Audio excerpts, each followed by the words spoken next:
Tangis pilu Fatimah, dikirim, 4 anak kandungnya ke panti jompo, menangis saat berzikir. Fatimah, seorang ibu tak kuasa menahan tangisnya setelah dikirim ke panti jompo Gria Lansia Husnul Hatimah di Malang, Jawa Timur oleh 4 anaknya. Adapun peristiwa ini terjadi di wilayah Perlis Gang 6, Surabaya, Jawa Timur. Setelah dikirim ke panti jompo, Fatimah tampak mengikuti sejumlah kegiatan di panti tersebut. Salah satunya zikir pagi. Fatimah tampak tak kuasa menahan tangisnya saat mengikuti zikir. Ia merasa nelangsa hidupnya setelah dikirim ke 4 anaknya ke Gria Lansia.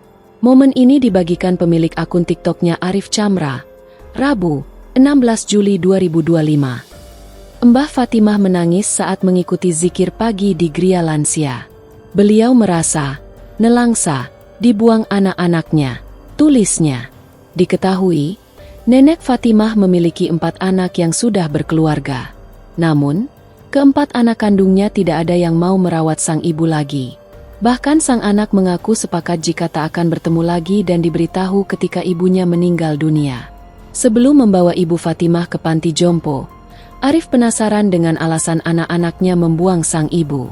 Lukman, salah satu anak yang ada di rumah, mengurai cerita.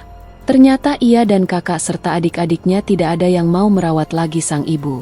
Bahkan kata Lukman, saudara perempuannya juga tidak mau mengurus ibunya, Fatimah. Kondisi saya kan lagi nggak punya rumah, sedangkan yang mbah saya nggak ada. Yang perempuan itu di luar pulau, jawab Lukman. Heran dan gusar, Arif pun bingung kenapa sama sekali tidak ada anak yang mau merawat ibunya. Lukman lantas beralibi bahwa saudara perempuannya ada di luar Pulau Jawa. Download Tribun X sekarang, menghadirkan lokal menjadi Indonesia.